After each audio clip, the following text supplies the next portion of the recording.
que se vestisse de linho fino, puro e resplandecente, porque o linho fino são as justiças dos santos. E disse-me: escreve: bem-aventurados aqueles que são chamados para a ceia das bodas do Cordeiro. E disse-me: estas são as verdadeiras palavras de Deus. Amém? Os irmãos queiram assentar-se.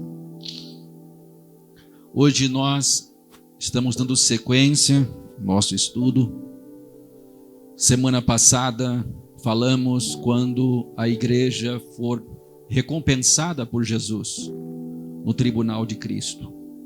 Falamos sobre recompensas que os salvos lá terão, julgamento das obras daquilo que fizemos para Deus naquele dia, a qualidade daquilo que fizemos para Deus.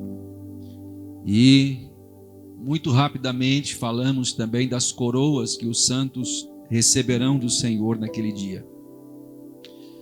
A igreja chega no céu arrebatada, salvos em Cristo, foram para aquele tribunal.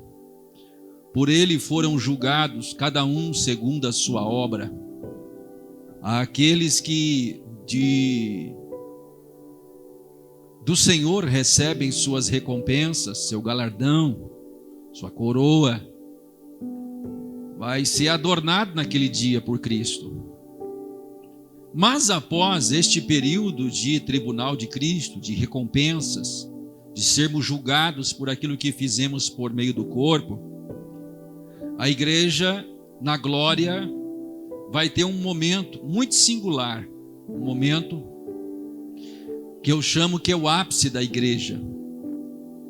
Jesus, próprio nosso Senhor Jesus, nosso Redentor, Ele mesmo vai receber para as bodas a sua esposa, aquela que foi a sua noiva e que agora será a sua esposa.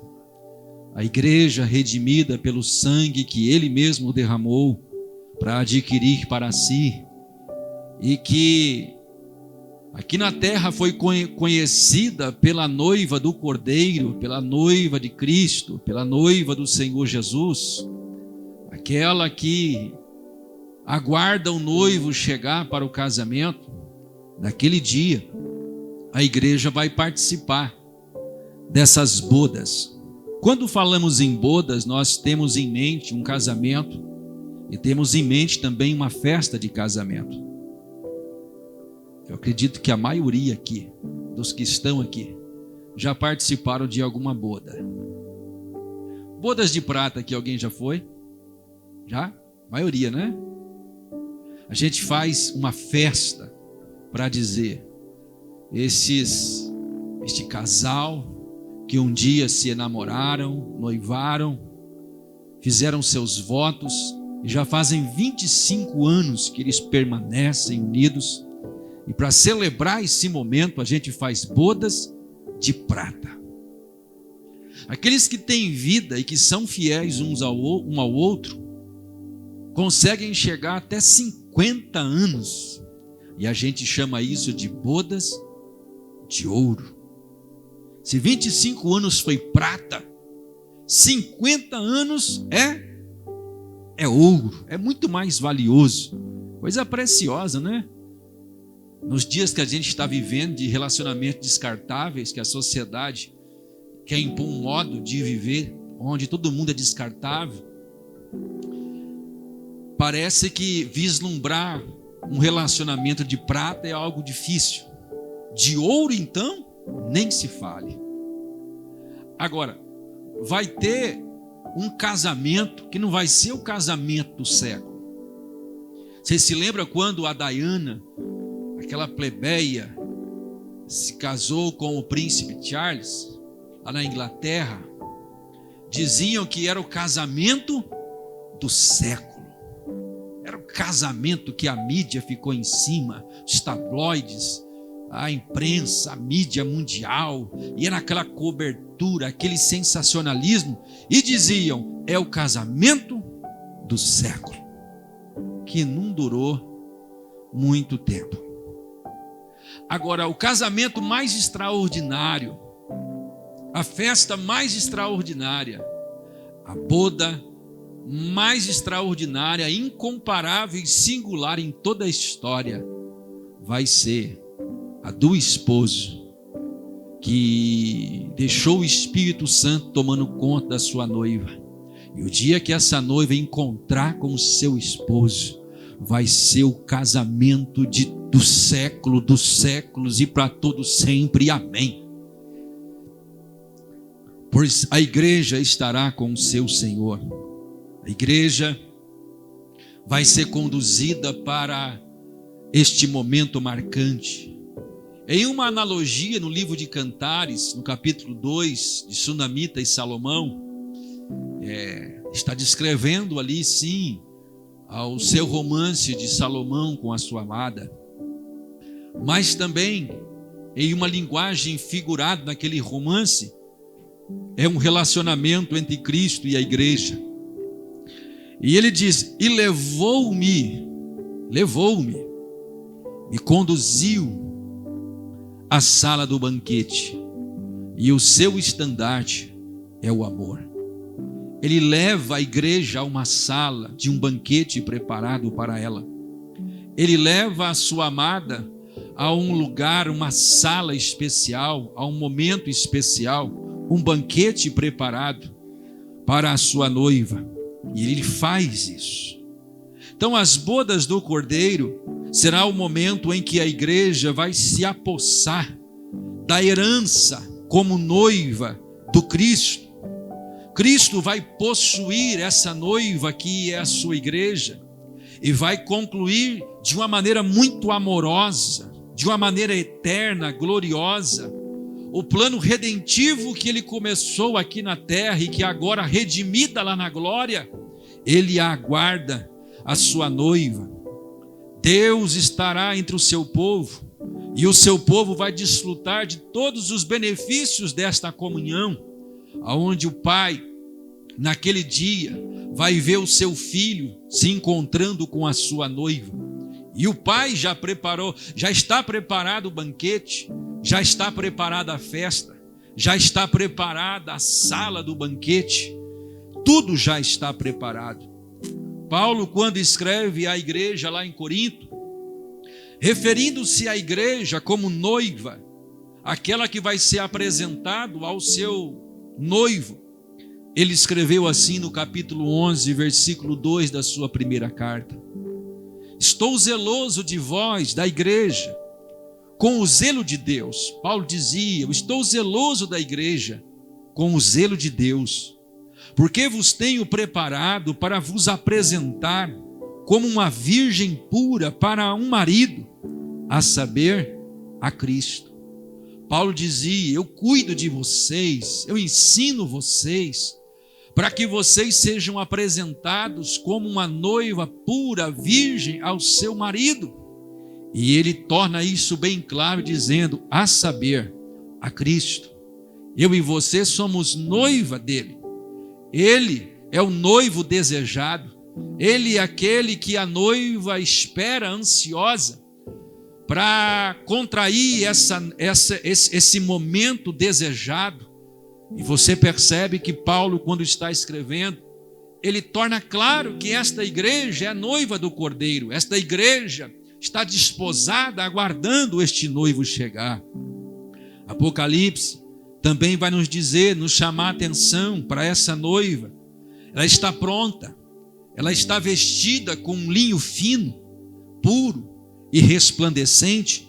Os versículos que nós lemos, no 7 e 8 do capítulo 19 de Apocalipse, diz: regozijemo-nos, quer dizer, tenhamos alegria, nos alegremos e demos-lhe glória, porque vindas são as bodas do Cordeiro, e já a sua esposa se aprontou. Ele está dizendo que essa noiva, a igreja, foi preparada, ficou pronta, ficou adornada.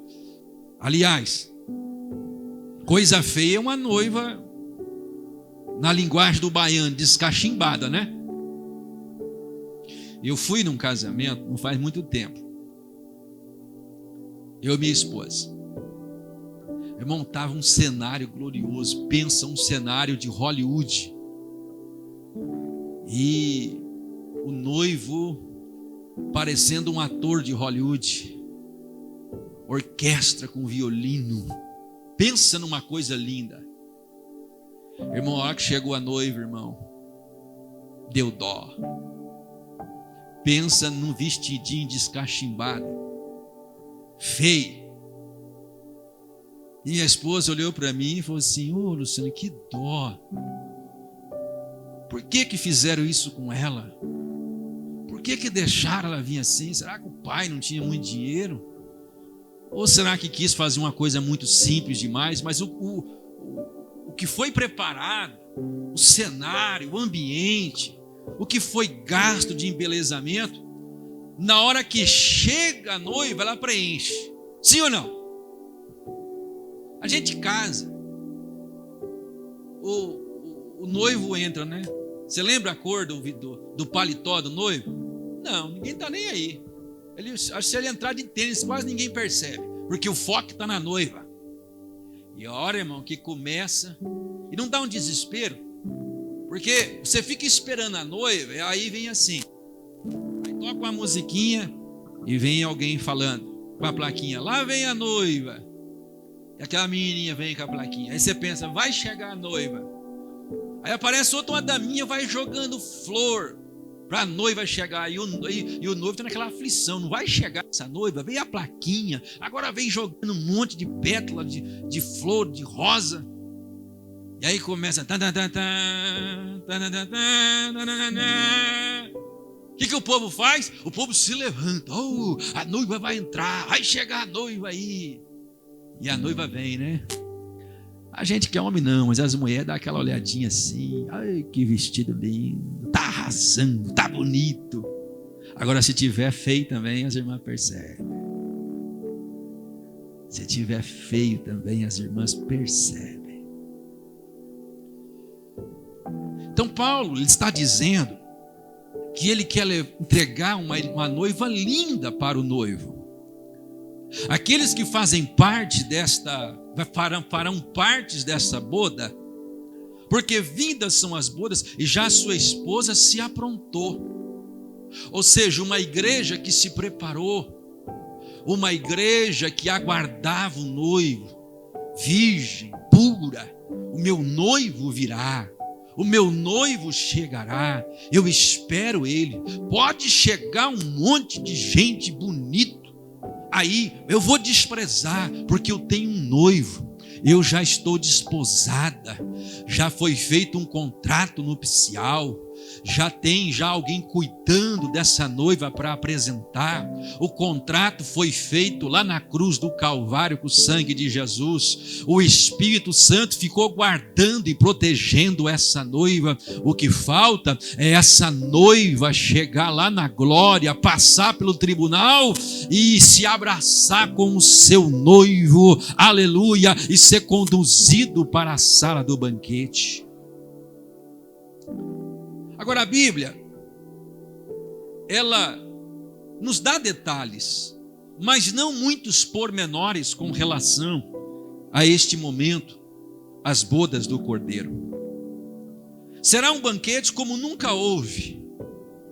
Vai se cumprir aqui os tipos, as parábolas, as profecias, tudo aquilo que se relacionava a Cristo, nosso Senhor.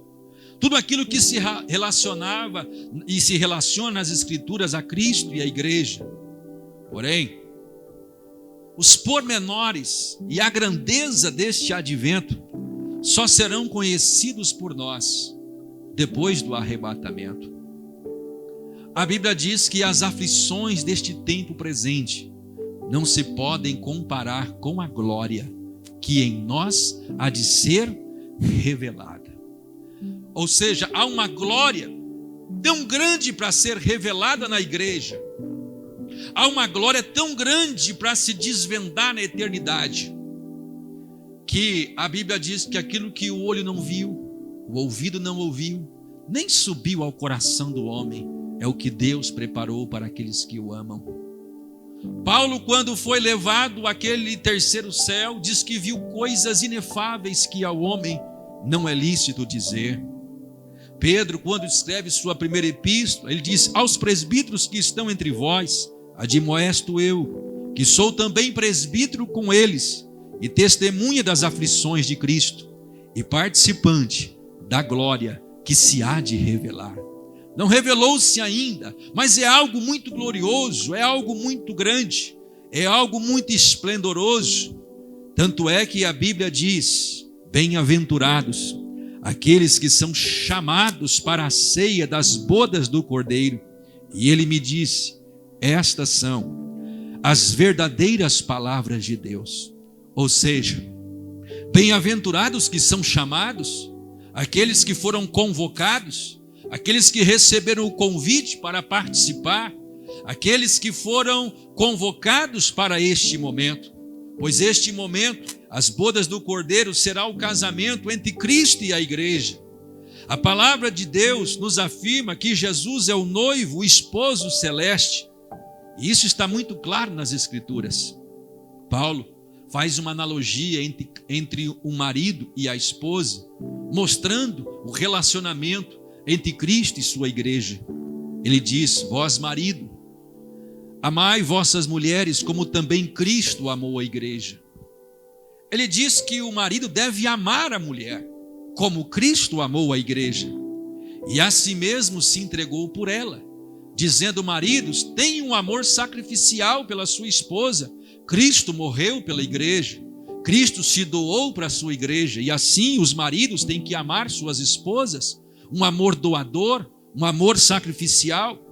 E diz que ele se entregou por ela, pela igreja, para santificar, purificando ela pela lavagem da água, pela palavra. Ou seja, ele morreu por ela, ele derramou o seu sangue por ela, mas ele deixou a sua palavra que atua na igreja como uma água que purifica, que limpa, porque ele quer apresentar a si mesmo uma igreja gloriosa, sem mácula, nem ruga, nem coisa semelhante, mas santa e irrepreensível. O que ele está dizendo é que essa noiva, que é santa, que é irrepreensível, sem mancha, sem mácula, está aguardando o seu esposo, está se limpando todos os dias, está se cuidando todos os dias, porque ela está sendo preparada para esse momento. Eu me lembro quando a minha esposa se casou, ela ganhou o dia da noiva. Não acontece isso, o dia da noiva? Tão falado, né? Aí casar fulano, vou dar para você de presente o dia da noiva, um mini spa. Chega lá, tem uma banheira, um monte de flor, um monte de cheiro, um monte de creme, e a massagem, e é isso, e faz aquele negócio para a mulher, né, que já é cheirosa, ficar mais cheirosa ainda, né? E aquela coisa gloriosa, maravilha. Assim Jesus faz com a igreja. O mundo, ele tenta oferecer para a igreja outro caminho. O mundo tenta macular a igreja, mas o sangue de Jesus purifica ela, mas a palavra de Jesus orienta ela. Aleluia, bendito é o nome do Senhor. Jesus, falando aos seus discípulos, no capítulo 9, versículo 15 de Mateus, disse assim: podem porventura andar tristes os filhos das bodas, enquanto o esposo está com eles? Dias, porém, virão, em que lhes será tirado o esposo, então jejuarão. Então, os filhos das bodas, os filhos que participarão deste momento, os filhos que farão parte das bodas do Cordeiro. Paulo, zeloso, preparava para apresentar ela como uma virgem pura a um marido. A igreja de Cristo Jesus, ela está vestida de linho fino, puro, resplandecente, que fala que são a justiça dos santos. Ou seja, ele compara ela, ele mostra ela vestida de linho fino, resplandecente, brilhando, porque o noivo vem buscar essa noiva linda, essa noiva gloriosa, esta noiva que brilha. E diz que ao que vencer, quando ele escreve para as igrejas, falando destas que lá estarão, troca o microfone que esse aqui está dando um chiadão aqui. Glória a Jesus. Obrigado. Apocalipse no capítulo 4, no versículo 4, nos fala de tronos. Nos fala de anciãos que estão ao redor desses tronos. E diz que ao redor do trono havia 4 tronos. 24 tronos. E diz que estava assentados sobre esses tronos 24 anciãos. Esses 24 anciãos estavam vestidos com vestes brancas e tinham sobre suas cabeças coroa de ouro. Ouro fala da glória de Deus. Ouro fala de coisas excelentes. Ouro fala da justiça de Deus. Ouro fala da eternidade. Eles possuíam vestes brancas que resplandeciam, mas também tinham na sua cabeça coroas de ouro. É como se houvesse um diadema sobre a cabeça.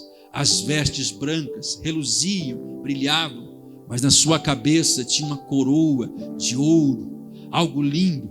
Assim é vista a igreja do Senhor Jesus. Não é descachimbada, judiada, maltratada, machucada. Ela está sendo cuidada, zelada pelo Espírito Santo de Deus, adornada, cheia da presença dEle, pois está aguardando o encontro glorioso no dia que Jesus vier buscar a sua igreja. Precisamos entender que a igreja estará preparada para as bodas do Cordeiro. Como eu disse, não vai estar judiada, não vai estar machucada. Ela está preparada. As coroas que os anciãos ali possuem e que a gente vê, são coroas que você recebe no tribunal de Cristo. Cristo julga e dá coroa. Vai ter gente que não vai ter. Lembra que a gente falou que vai ter palha, madeira e feno? O fogo queimou e não teve nenhuma obra. Vai estar de veste branca? Vai, porém sem coroa. Agora vai ter gente de veste branca, com coroa, e vai estar junto com o noivo. Coisa gloriosa, a igreja entrando, a igreja chegando lá na glória, passando pelo tribunal, o noivo em pé, coisa linda, o pai trazendo essa noiva ao seu filho. Aleluia, e nesse encontro será a glória mais linda de toda a história. O noivo que a noiva desejou, aguardou, teve paciência, esperou, manteve a tocha acesa, a vasilha cheia de azeite, estava com as vestes brancas, virgem, dizendo: eu sei que o noivo vem, eu vou esperar o noivo, eu vou aguardar o noivo, eu não vou dormir porque o meu noivo vem. E naquele dia, ela preparada, ela entra para as bodas do Cordeiro. Jesus fala sobre isso a respeito das 10 virgens. Você se lembra que tinha 5 nécias, 5 prudentes. Todas possuíam vestes brancas, mas tardando o noivo, tosquenejaram todas elas. Porém, havia aquelas que tinham mais guarnição de azeite para as lamparinas na botija. De repente ouviu-se uma voz: aí vem o esposo, saí-lhe ao encontro. As que estavam prontas entraram e depois fechou-se a porta.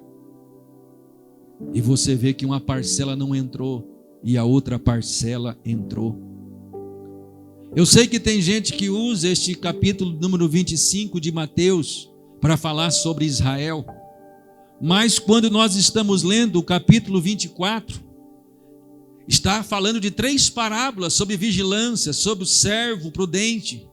E então no capítulo 25 começa com essa palavra então, dando continuidade à necessidade de uma vigilância, pois há um noivo que vem. Se há um noivo, há um casamento. Se há um casamento, há uma bodas, uma festa para essa noiva. E Jesus usa esta aplicação deste casamento para falar sobre a sua igreja.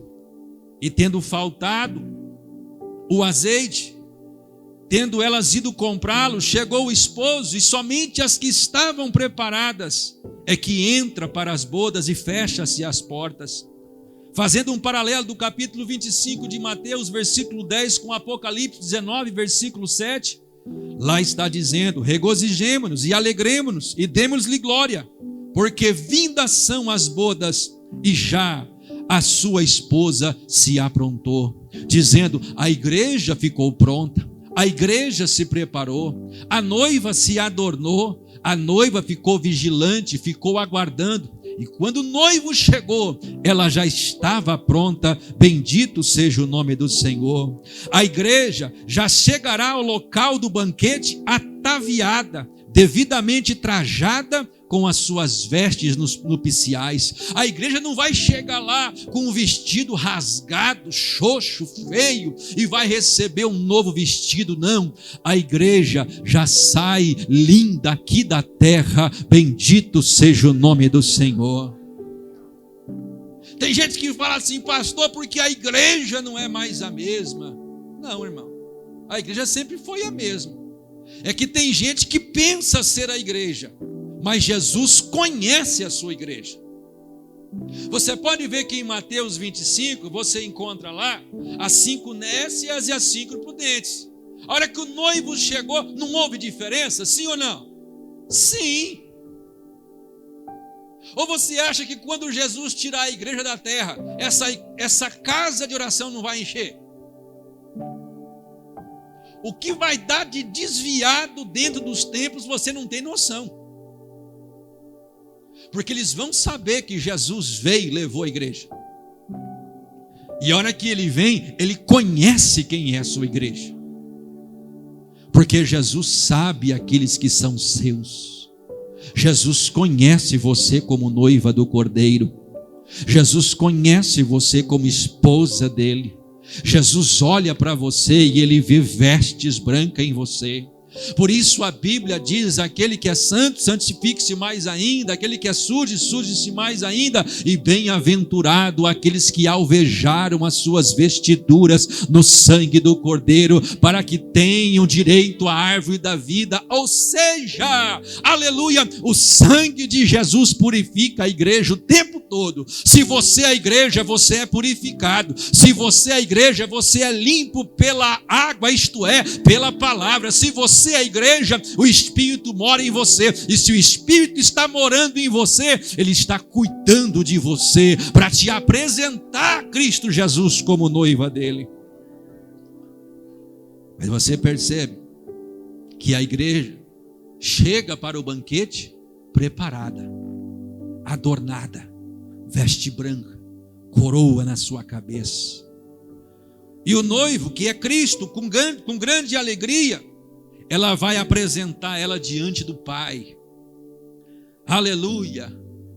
Lá em Apocalipse, no capítulo 3, versículo 5, o próprio Senhor Jesus, quando está falando às suas igrejas, a igreja de Sardes, ele diz assim: o que vencer vai ser vestido de vestes brancas, e de maneira nenhuma eu risco o seu nome do livro da vida, e eu confessarei o seu nome diante de meu Pai e diante dos seus anjos. Naquele dia, o Filho vai estar dizendo para mim e para você, naquele dia, o nome dele, e cada um vai ter um novo nome, com a pedrinha branca, naquele dia com um novo nome. Eu não sei que nome eu vou ter e que você vai ter, mas certo é, Cristo vai confessar o teu nome como igreja diante do Pai, vai confessar o seu nome diante dos anjos. E eu trago essa analogia quando tem um casamento, tem aqui o pastor que é o anjo da igreja que vai abençoar, vem os pais do noivo, os pais da noiva, vêm as testemunhas e também os convidados, e ali a pessoa diz sim, e o outro diz sim, e declara sim um para o outro. E naquele dia, nas bodas do Cordeiro, o noivo vai pegar a sua noiva e vai confessar ela diante do Pai que está no céu. Bendito seja o nome do Senhor nosso Deus. A gente vai participar da ceia do Cordeiro, vamos entrar nas bodas, e vamos entrar com o nosso noivo desejado, com o nosso Cristo amado. Agora, as bodas do Cordeiro também é uma prova de que a igreja não passa pela tribulação e nem pela grande tribulação. A igreja vai para as bodas do Cordeiro. Depois de arrebatada, chegar no céu, a igreja é julgada no tribunal de Cristo. Depois do tribunal de Cristo, tem as bodas do Cordeiro, uma festa, o esposo com a sua esposa.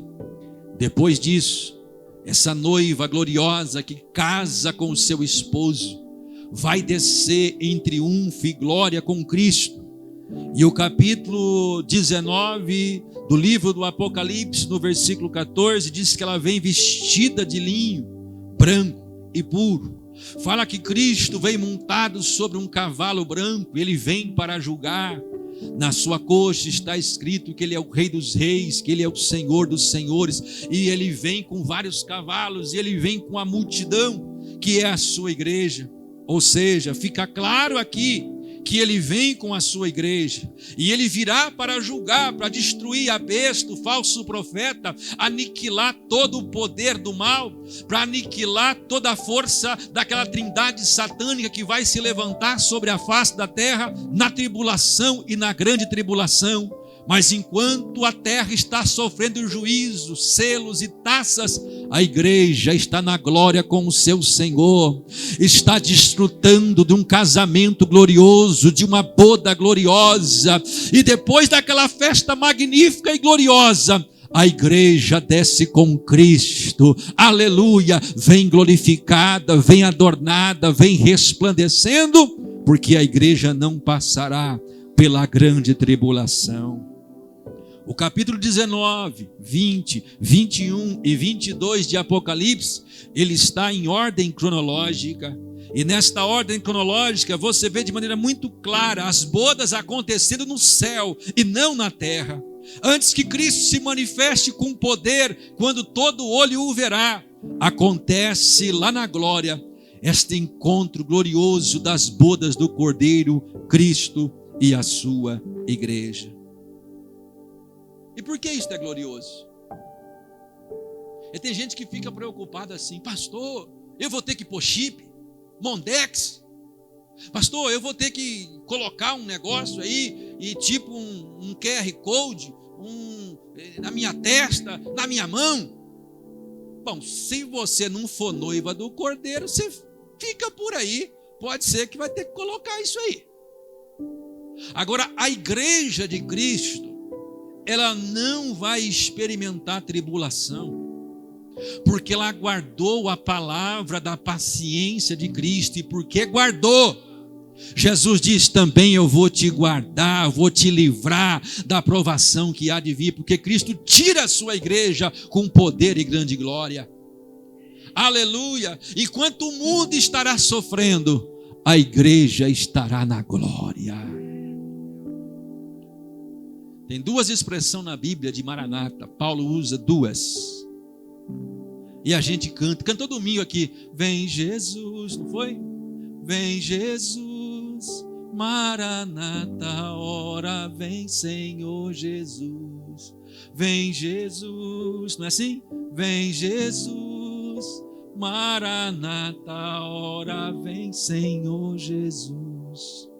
A palavra Maranata, vem Jesus. Esse é o sentido no hebraico desta palavra. O Senhor vem, o Rei vem, aleluia. Mas Ele, quando vem para a igreja, Ele vem para amar ela. Ele julga e dá recompensa pelo trabalho, mas Ele tem um banquete, porque ela é noiva dEle, ela é desejada dEle. Você foi desejado pelo Cordeiro, você, minha irmã, foi amada pelo Cordeiro. Ele derramou seu sangue por você, Ele fez de você a noiva dEle, a igreja dEle. E não se engane, Ele está lá, mas ansioso, Ele aguarda o grande dia de vir buscar eu e você, para selar este momento glorioso, a noiva com o seu noivo. Bendito seja o nome do Senhor. A igreja, ela não passa pela tribulação. A igreja tem um momento de glória com o seu noivo. Quando a igreja participa das bodas do Cordeiro, ela já entra nas bodas do Cordeiro galardoada, ela entra coroada, ela será honrada pelo seu noivo. João contempla 24 anciãos antes de ser revelada a tribulação. No capítulo 4 até o 6, ele está vendo aquele Cristo glorificado, que adquire para si de tribo, língua, nação, grandes e pequenos. Ele encontra aí no seu sangue, ele redime. E ele fala de 24 anciãos, aqueles 24 tronos. 24, 12 tribos de Israel, os salvos do povo de Israel, das 12 tribos. A igreja representada por 12 apóstolos, 24 tronos, 24 anciãos que ali estão. Pastor, como pode ser humano essas pessoas? Eles não são seres angelicais? Não, são chamados de ancião. A palavra ancião na Bíblia é presbítero ou presbíteros no grego. A palavra presbítero significa ancião, alguém com uma certa idade, maturidade. Pedro escreve sua epístola se designando a si mesmo, não como papa, mas como presbítero. Aos presbíteros como eu, dizia ele, pois ele era um presbítero, um ancião que trabalhava pela igreja do Senhor Jesus. Mesmo na qualidade de apóstolo, ele se dizia que era um presbítero, um ancião. E lá você vê esses anciãos, são pessoas que tiveram corpos transformados e agora estão nestes tronos, e eles têm essa capacidade de estar ali com coroas sobre a sua cabeça, com vestes brancas. Isso fala de remissão, de pessoa redimida. Coroa de ouro sobre a sua cabeça fala da recompensa plena de justiça que Deus conferiu a eles. E ele está mostrando essas coisas. 24 tronos, guarde isso, 12 tribos de Israel, 12 apóstolos, que simboliza a igreja, pois aqueles que aguardavam o Redentor, o Messias, e que estavam naquela região de sombra da morte, onde a luz resplandeceu, e a luz habitou entre eles, tirou cativo o cativeiro, levou-o lá para o céu, para a glória, o paraíso, aonde o salvo hoje está. Não tem somente os gentios, lá tem aqueles judeus que aguardavam o Messias vir. Vai ter 24 tronos. A igreja está ali galardoada, a igreja está ali revestida, a igreja está ali honrada. Ele vê no céu aquele louvor, ele percebe aqueles 24 anciãos, eles se prostram, eles pegam as suas coroas e eles lançam aos pés do Cordeiro. E você vai ver ali ele naquela alegria, naquele gozo, pois eles dizem: digno é o Cordeiro, digno é o Cordeiro. Aqueles animais, seres viventes, dizem amém, amém. Aqueles serafins com olhos e com asas, eles estão dizendo que ele é santo, que ele é santo, que ele é santo, que ele é santo. E diante daquela glória, estes anciãos se prostram, lançam as suas coroas, dizendo que ele é digno, que ele é digno, que ele é digno. São os fiéis vencedores, recebem vestes brancas, recebem coroas, se assentam em tronos. No capítulo número 2 de Apocalipse, no versículo 10, os vencedores, Jesus, dizendo à sua igreja em Esmirna, disse assim: nada tema das coisas que há de padecer. Eis que o diabo lançará alguns de vós na prisão, para que sejais tentados e tereis uma tribulação de 10 dias. Sê fiel até a morte, e dar-te-ei a coroa da vida. No capítulo de número 3, ele escreveu para aquela igreja no versículo 4, no versículo 5, a igreja de Sardes: mas também tens em Sardes algumas pessoas que não contaminaram as suas vestes, e comigo andarão de branco, porquanto são dignas disso. O que vencer será vestido de vestes brancas, de maneira nenhuma eu riscarei o seu nome do livro da vida. Tem veste, tem na sua cabeça coroa, está revestida e adornada. E no versículo 21 ele diz: ao que vencer, eu vou conceder que se assente comigo no meu trono, assim como eu venci e me assentei no trono com meu Pai no trono. Ou seja, é Ele quem está concedendo assento, é Ele quem providenciou veste, é Ele quem providenciou coroa para a igreja que foi fiel até a morte, sabendo que receberia dele coroa, receberia glória, honra. Naquele dia a igreja entra para as bodas do Cordeiro, honrada, galardoada, coroada, adornada. Bendito seja o nome do Senhor. Pastor, mas e as pessoas que ficarem aqui quando a igreja estiver participando das bodas? As pessoas que morrerem durante a tribulação, haverá salvação? Sim. Durante a tribulação e a grande tribulação haverá salvação. Só não vai ter recompensa e nem participação nas bodas do Cordeiro. Como assim, pastor? Eles ficam nesse local que é o paraíso. Morreu sua alma e seu espírito, vai para lá, o seu corpo fica aqui. Somente quando Cristo vier com a igreja glorificada, aí sim, estes corpos experimentam aquilo que a igreja experimentou no arrebatamento e vem com Cristo. Porém, não é julgado por obras porque não tem obras. Ele teve que morrer pela sua salvação, não aceitando a marca da besta. Também não participa das bodas do Cordeiro, mas é salvo. Então, tem gente que não entendeu o tamanho do privilégio que ele tem, o tamanho da glória que está reservada para ele. Você, irmão, você, irmã, e todos os santos de toda a história que confiaram e depositaram sua vida nas mãos do Eterno, naquele dia, não somente experimentarão novos corpos, mas receberão recompensas e participarão das bodas do Cordeiro. Aleluia! Isso é uma coisa maravilhosa. Isso é uma coisa que quando nós paramos para analisar, a gente tem que valorizar. Prova disso é em Mateus, nos fala a respeito da responsabilidade que é isso, essas bodas. Mateus, no capítulo de número 22,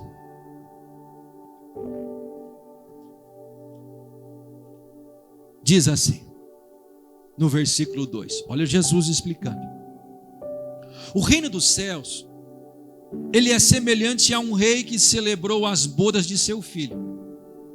O reino dos céus se assemelha a isso, um rei que ele quer celebrar as bodas de seu filho.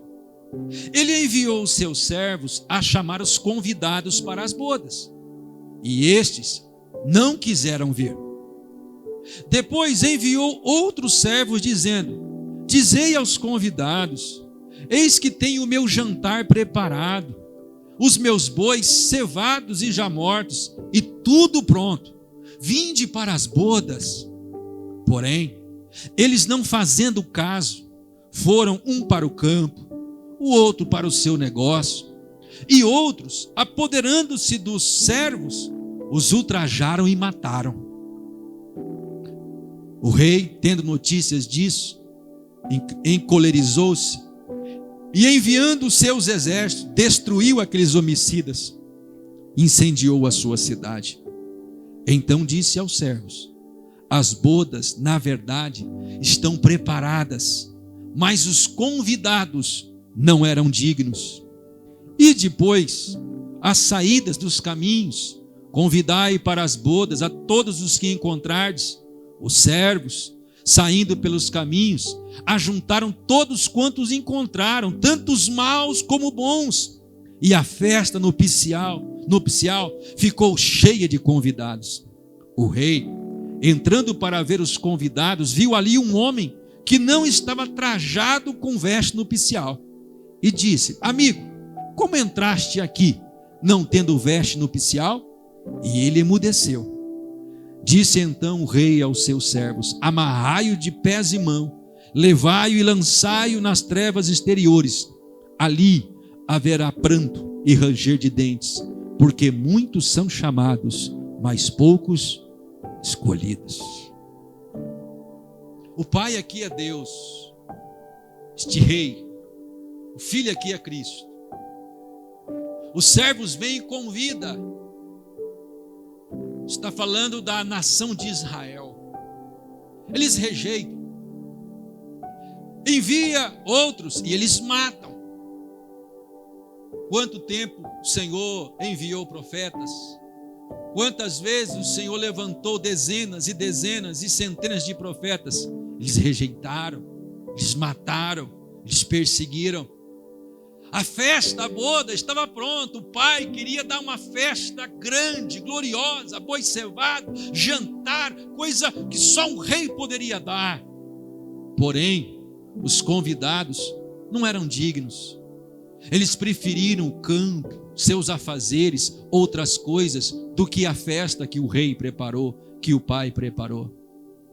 E o pai queria que a festa tivesse cheia. E foi buscando. E o servo sai, e quem eles encontram? Olha, o rei está chamando, o rei está convidando para a festa, para as bodas do seu filho. E encontrou bons, e encontrou maus.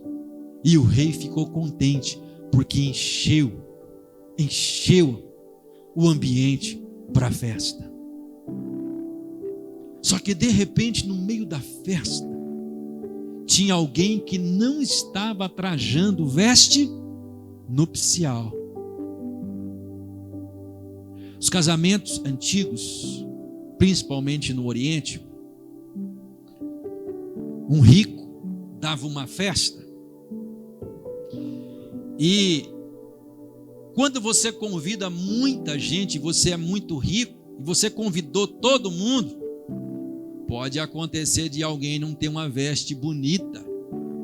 Então o próprio dono dessa festa, que preparava essa festa, essas bodas para o seu filho, contratava alguém que costurava lindas vestes e preparava um roupeiro enorme e fazia uma veste nupcial que você colocava sobre a roupa que você vinha. Assim todos ficavam de seda, todo mundo bonito, todo mundo lindo. Eu vou contar para você aqui. Quando eu casei, a gente convidou algumas pessoas e convidou alguém para entrar no meu casamento.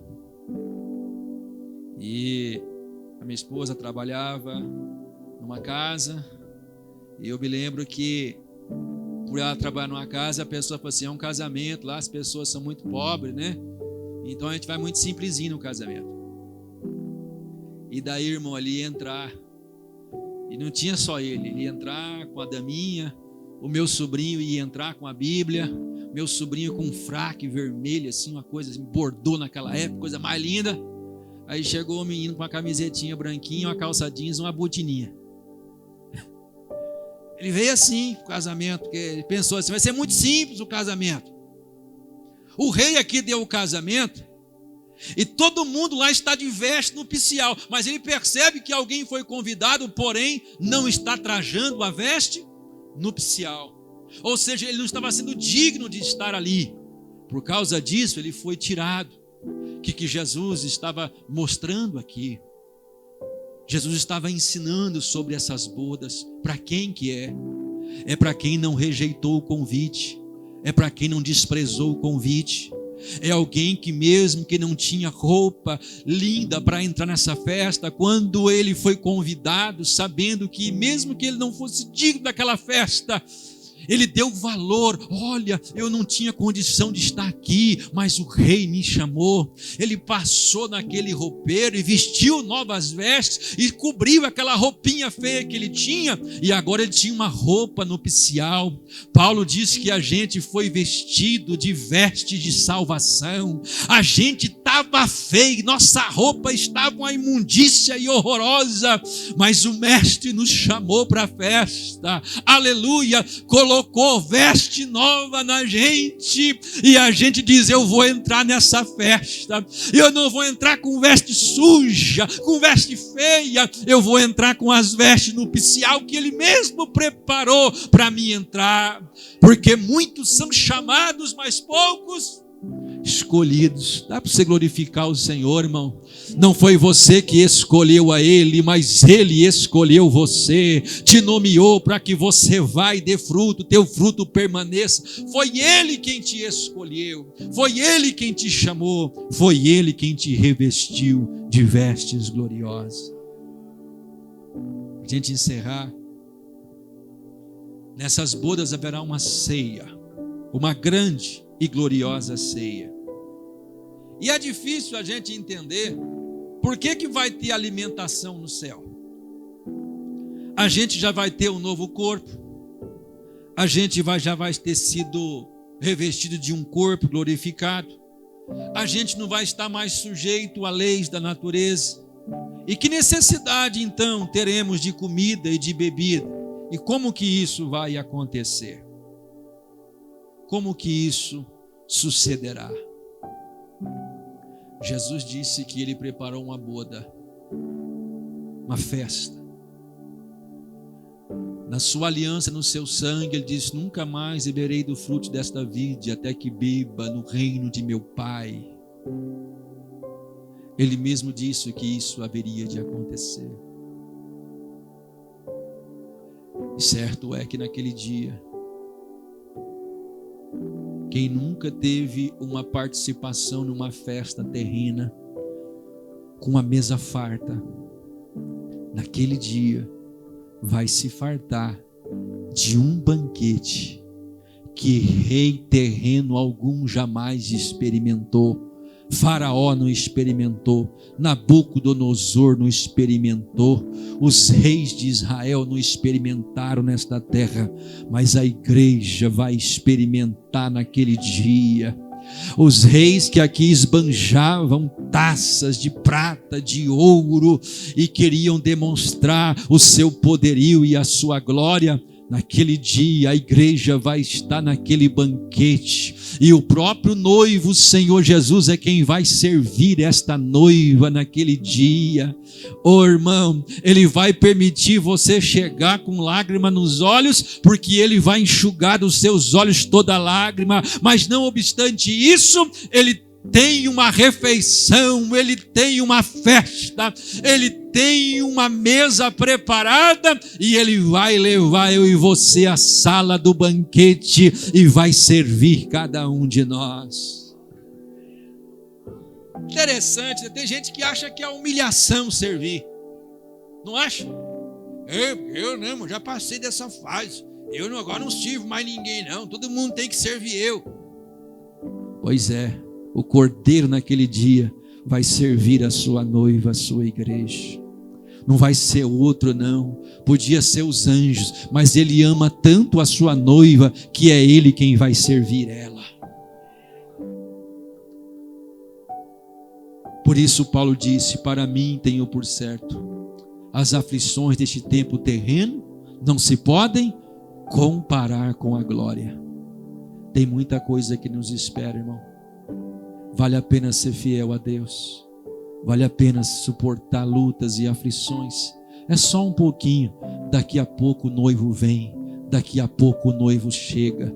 E digo para você, a festa já está preparada. Pastor, a minha vida é só lágrima, pastor, só tristeza. Fica tranquilo, tem uma festa. Vai ser uma festinha de 3 anos e meio lá na glória. Você com o noivo, com o cordeiro, celebrando. Você e o noivo, o pai, os anjos presenciando aquela cena. Você junto com o desejado das nações.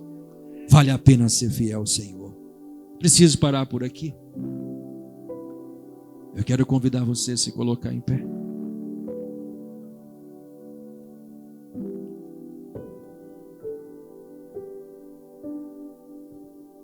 Tudo isso está preparado para os filhos de Deus. E tem gente que acha que tem pouca coisa. Irmão, servir a Deus para quê, irmão? Esse negócio de ser fiel a Jesus para quê? Você percebeu as riquezas que estão preparadas? Pode ser, irmão, que você não seja nenhum rico aqui na terra, até desprezado, perseguido e humilhado. Mas naquele dia, o que está preparado para você, vai ter muitos reis que passaram nesta terra, grandes, que naquele dia serão pequenos diante dos teus olhos. Continue marchando, continue lutando. A Canaã celestial é logo ali. Senhor Deus e Pai, em nome de Jesus, nos ajuda, Senhor, na nossa caminhada de fé até a sua glória. Abençoe e guarda a tua igreja, que ela esteja debaixo do sangue precioso de Jesus. A tua noiva, Senhor, que a ti pertence, não é propriedade de humano mortal, pois foi comprada no teu sangue. O Senhor mesmo revestiu ela, cuida dela com o teu espírito, a protege, reveste ela, aleluia, cuida dela, zela dela, pois ela será apresentada como noiva ao Cordeiro.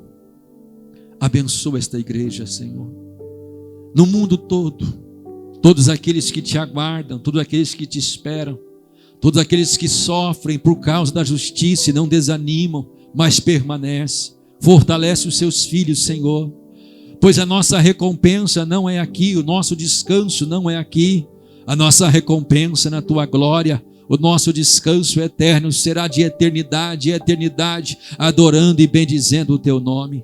Senhor, abençoe os teus filhos que aqui vieram esta noite, que esta esperança eterna, aleluia, que este desejo pelas bodas do Cordeiro, da igreja se encontrar com o noivo, a cada um de nós estejamos apercebidos, aleluia, que a gente, ó Senhor, não seja como aqueles convidados que não se acharam, que não foram dignos, pois desprezaram o convite. Mas nós, Senhor, abraçamos, aleluia, a gente já foi enxertado na videira verdadeira que é Cristo, da onde, Senhor, estamos introjetados nele e sabemos que dele temos vida e vida com abundância. Eu oro pelos teus filhos, crendo na tua bênção sobre nós hoje aqui, em o nome de Jesus. Amém e graças a Deus.